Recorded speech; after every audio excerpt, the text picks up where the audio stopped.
با سلام دوباره دوستان عزیز، بازم خوش آمدین به چینل شهرهای جهان یا موسیقی زافورد. خوشبختانه موفق شدیم بعد از 2 هفته تیکت از پارک به دست بیارم و این پارک ژاپن یا ژاپن گاردن نام داره. در شهر حاصل کشور بلژیک است دوستان. کسایی که میخواین در بلژیک برای مسافرت بیاین و شهرهای بلژیک بازدید کنین، ما قبلا ویدیو از همه شهرهای بلژیک در یوتیوب آپلود کردیم دوستان. شما میتونین ویدیوها رو ببینین و اگر دوست داشتین لطفا لایک و سابسکرایب فراموشتان نشوه.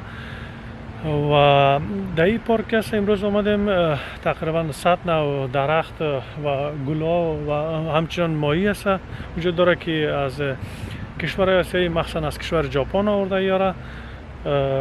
و دوستان در ادامه از این ویدیو شما میتونین که این پارک ببینین و لطفا از حمایت هایتان ما رو فراموش نکنین. و بازم تشکر از کسایی که سابسکرایب کردن، چینل رو لایک کردن و کسایی هم که نکردن هم بازم تشکر.